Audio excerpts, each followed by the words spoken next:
Reports have been increasing as of late that Donald Trump, President of the United States, has ties and loyalties to Vladimir Putin and the country that he rules, Russia.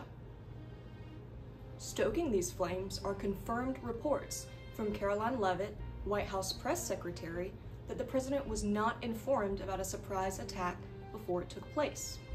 This surprise attack, Operation Spiderweb, was a Ukrainian drone strike specifically designed to destroy Russian artillery. A drone-style attack that hasn't really been seen before. Why does any of this matter? How is Diddy connected to any of it? How does this connect Donald Trump and Putin to each other? It matters because this is the first attack in which Ukraine has opted out of briefing the United States. It matters because this is the first attack that truly caught Russia by surprise. It matters because these circumstances imply that United States officials are publicly supporting Ukraine and privately supporting Russia.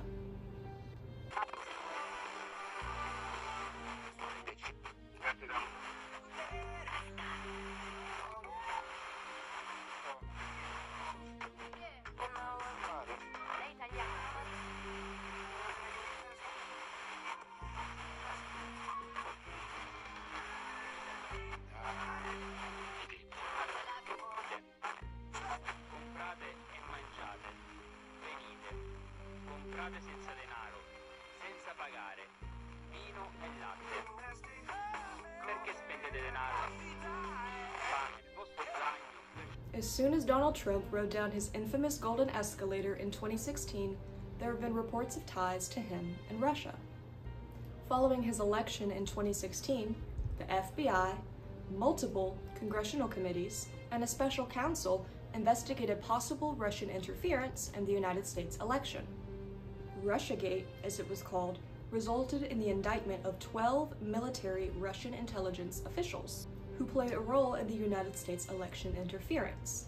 Their charges include hacking the computers of individuals related to the 2016 election, stealing documents from those computers, staging the release of those documents, aggravated identity theft, and conspiracy to commit money laundering.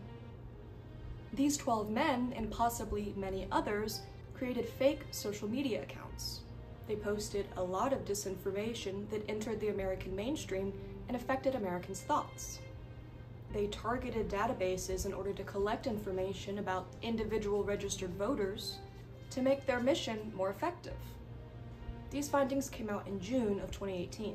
In March of 2019, Robert Mueller, special counsel of the Department of Justice and former FBI 6th director, published a new report. Mueller found that Trump and his associates had lied to federal investigators on multiple occasions about ties to Russia. Russian interference in the United States 2016 election was described as sweeping and systemic. 1,000 federal prosecutors signed a statement saying that if any other American had acted in this way, they would be indicted on multiple charges.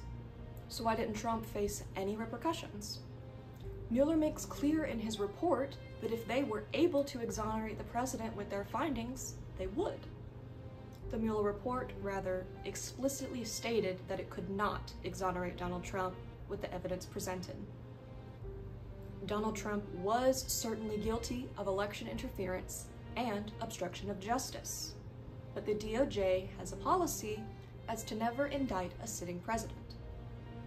Back in June of 2017, when Donald Trump found out about Mueller and his investigation, Trump told White House counsel Don McGahn to fire the entire special counsel. The president also asked McGahn to spread false information and to oppose any press reports about the investigation. Don McGahn refused to obey these orders as he viewed them as unlawful and overreaching. The following month, in July, the president asked his old campaign manager, Corey Ludonowski, to have the Attorney General minimize and limit Mueller's investigation.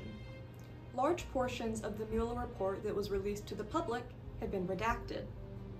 These are the portions that contain information about just how far-reaching the Trump campaign's knowledge was of this election interference. While under investigation, Donald Trump reportedly failed to cooperate with the special counsel.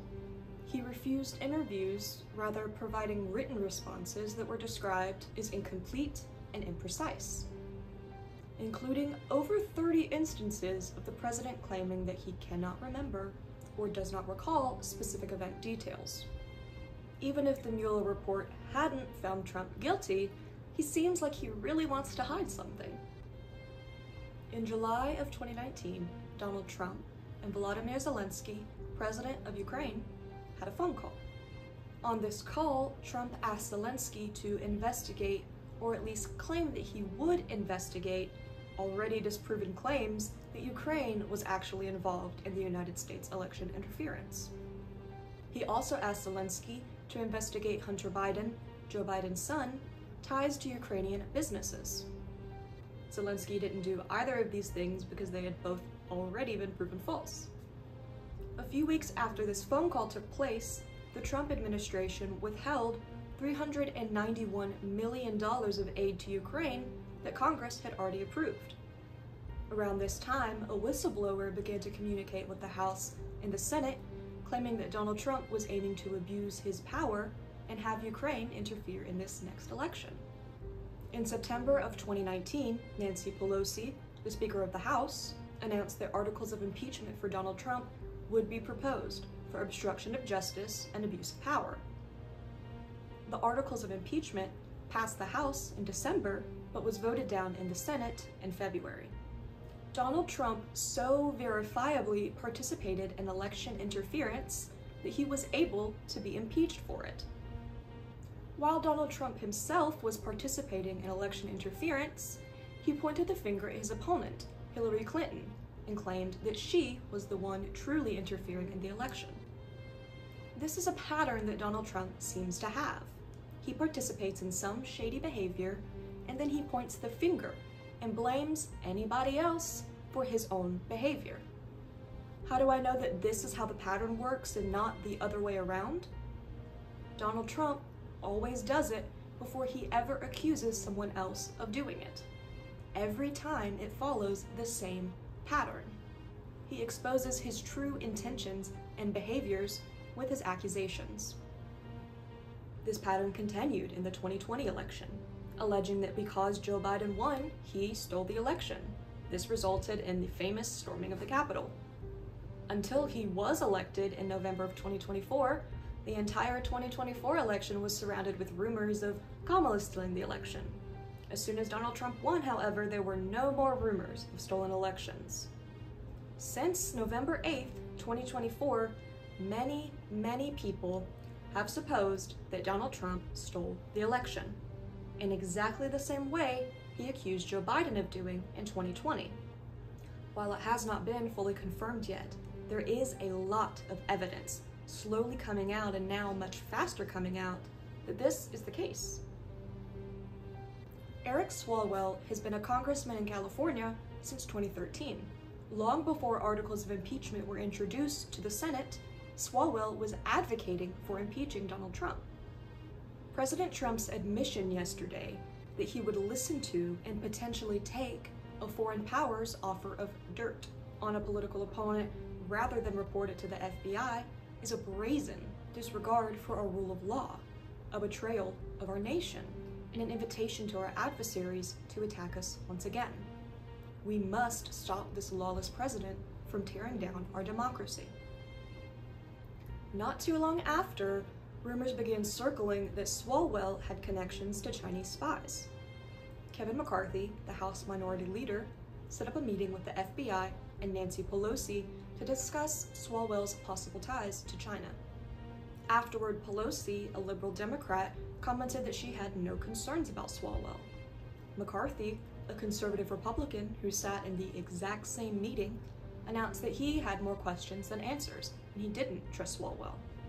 So what exactly happened in that meeting? Why the conflicting reports? Eric Swalwell had reportedly met a woman who turned out to be a Chinese spy. Upon learning this information, he immediately gave it to the FBI and was described as completely cooperative, under no suspicion of wrongdoing. So why are Pelosi and McCarthy saying opposite things? And why did the story even come back up in the first place? Eric Swalwell has publicly speculated that he believes Donald Trump to be the culprit. Swalwell stated that he was very publicly involved in Trump's impeachment hearings, and that likely caused resentment from both Trump and his supporters. The House Ethics Committee began to investigate Swalwell in April 2021 for his ties to China. Kevin McCarthy became Speaker of the House in 2023, and he publicly announced that he would remove Swalwell from the Intelligence Committee. He's quoted saying, "If you got the briefing I got from the FBI, you wouldn't want Swalwell on any committee." Swalwell responded that McCarthy was acting purely in vengeance. And in May of 2023, the House Ethics Committee investigation into Swalwell was closed, citing a lack of evidence. But this isn't about Eric Swalwell in China. It's about Donald Trump and Russia. So, yet again, we see a pattern of Donald Trump engaging, most likely, in the very same behavior that he's accusing his opponents of engaging in.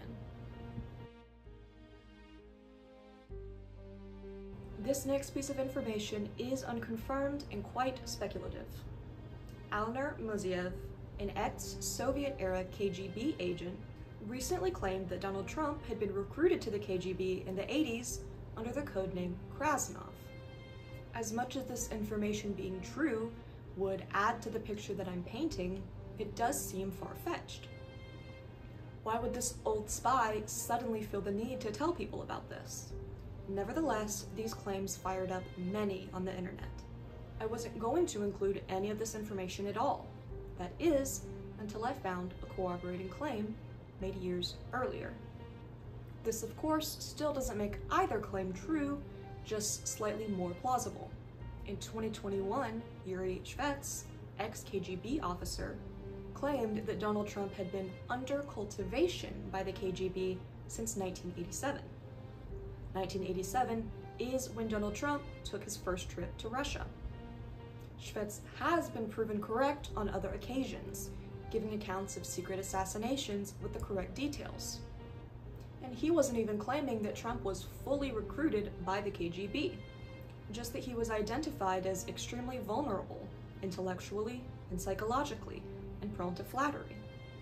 This is the exact way many people view Donald Trump, so that's not out of the realm of possibility. Of course, once again, this doesn't make the claims true.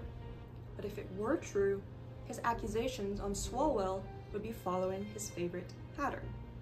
Christopher Steele, private investigator and ex-M16 agent, was hired by the Democrats in 2016 to investigate Trump's ties to Russia. He released a dossier on the subject that is highly contested to this day. According to Trump, the entire thing is fake news. Many of the claims in this document were later confirmed to be true in the Mueller report. To assume that some of the information being true makes all of the information true is, of course, unwise.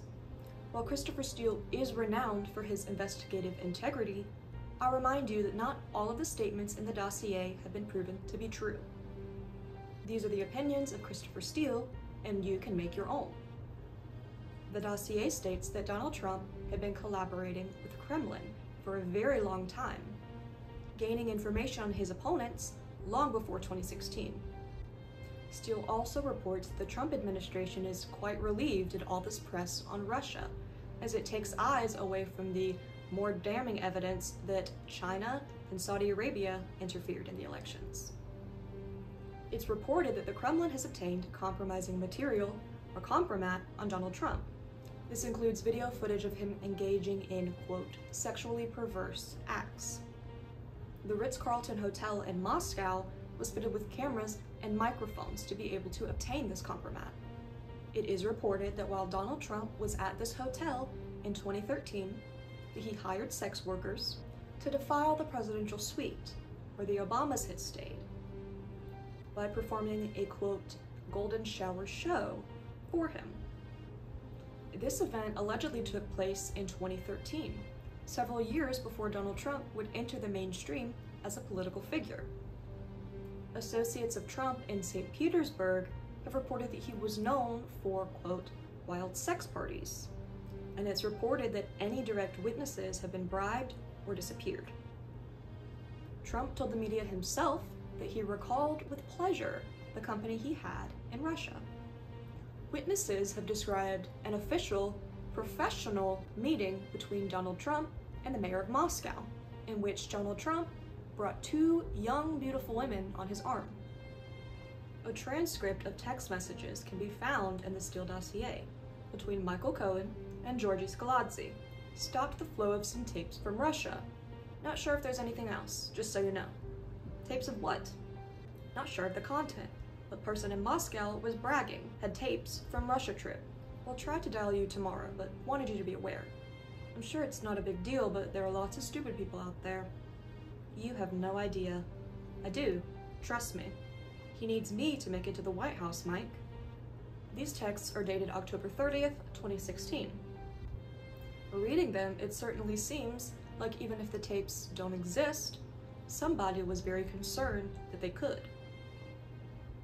I'm not sure how many other people would be worried about such a thing. Now we're going to go down a little bit of a rabbit hole, but bear with me because it does connect. Another layer of credibility wrapped in mystery and conspiracy is Jonathan Oddie. If you recognize that name, you likely remember that in 2018, Oddie made his way to Donald Trump's golf resort in Miami with a gun. He was apprehended by Secret Service and taken into custody. In jail, he sounded like a madman, rambling about connections to celebrities, politicians, and the Illuminati. The internet exploded with theories at this time, but many called him insane. And with some of the things he said, he very well could have been a little insane. But he declared that his actions were designed to be a wake-up call to Americans and to Donald Trump. Oddie claims that the Illuminati, a secret society, is working to create the fall of the United States. According to Oddie, the society has plans to JFK Donald Trump. This is apparently because Trump is against the Illuminati agenda. Oddie claims that even with such a powerful and secret society, Donald Trump was able to win the presidency without the backing of the Illuminati. He said that Donald Trump was able to win the election because of connections to Russia, Saudi Arabia, and other American Republicans. He said Donald Trump was elected to remove any of the corruption in American politics, but that apparently rather than fixing the system, he failed and allowed the corruption to stay for his own financial gain. He claims that the Bushes, the Clintons, and Trump are all a part of the same bloodline that goes back to the British royal family, and that's the Illuminati in the United States. All of this sounds like the pretty far-fetched ramblings of a madman. But Jonathan Oddie also reported that he learned this from Sean P. Diddy Combs. Okay, so a lunatic claims to know a celebrity and the secrets of the world. That's nothing new. During his interrogation with Secret Service, Oddie told them that he was a sex slave for Combs. He alleges that Combs would stand in the corner in self-pleasure while giving Oddie and Cassie Ventura, ex-girlfriend of Sean Combs, instructions on how to perform. He tells Secret Service he has a settlement with Sean Combs. According to Oddie, Ben Masalis, Combs' lawyer and also Hillary Clinton's lawyer at one point, was having the FBI and other intelligence agencies follow him. And Masalis is apparently doing this because of the NDA agreement settlement that Oddie signed. When this interrogation was released to the public, it caused a bit of a frenzy online. His claims of Illuminati ritual abuse often do. Many people believed every word Oddie said, and many believed none. But in 2025, during Sean Combs' sex trafficking trial, Cassie Ventura was presented with a picture of Jonathan Oddie. She recognized and named him, confirming that at least what Oddie said about Combs was true. So why mention any of this? Oddie also claimed that in addition to his settlement with Combs, he had a settlement with former President Barack Obama and current President Donald Trump. Jonathan Oddie is a male sex worker who has been filmed during wild sex parties with famous people. He settled with Sean Combs for over $5 million, which has been corroborated by a shopping spree that he went on for real estate in Florida immediately after. He claims all the presidents are related, which is actually true. That doesn't make them all part of the Illuminati, of course, but it's interesting. he claims to have settlements with presidents. That hasn't been confirmed to be true. But if we go back to Trump's concern over those wild sex party tapes, it begins to seem quite possible, if not plausible. Russian intelligence officials confirmed that they did indeed fit the Ritz-Carlton in Moscow with cameras and microphones to collect compromat, not just on Donald Trump, but other officials. And most recently, Elon Musk confirmed that Donald Trump is indeed in the Epstein files. So, it makes sense that Russian intelligence agencies would want to collect blackmail on officials. But that doesn't quite explain why Russia would interfere in the United States election. What are they getting out of this deal? First, it is reported that President Putin is highly afraid of Hillary Clinton. He also apparently despises her and was very opposed to her winning the presidency. And second, Russia has been itching for a full-scale invasion on Ukraine for years at this point. Donald Trump agreed to discuss NATO defense commitments in Eastern Europe in a bad light. This affected American perception and helped to take eyes off of Ukraine. In 2022, actually during Joe Biden's presidency, Russia engaged in a full-scale military invasion of Ukraine, something Europe hasn't seen since World War II. While campaigning for his 2024 election, Donald Trump announced that the war would end within 24 hours after he took office. This obviously didn't happen, and Putin seemed to want to remind Donald Trump of his place. In November of 2024, just after being elected, Russian media released nude photographs of Donald Trump's wife, Melania Trump, First Lady of the United States. This seemed like an attempt on Putin's part to correct Trump's behavior. It also seemed like it worked.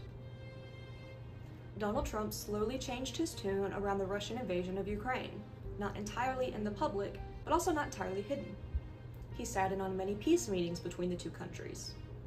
And in February of 2025, President Zelensky of Ukraine was invited to the White House. The President and the Vice President of the United States seemed to view this trip as an opportunity to berate Zelensky on a world level for his manners.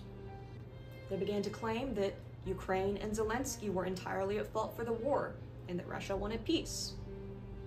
Afterward, it was widely reported that Putin was very pleased with this meeting.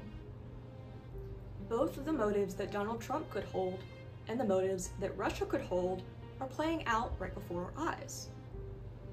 This doesn't mean that there's necessarily a connection between the two, but there obviously is.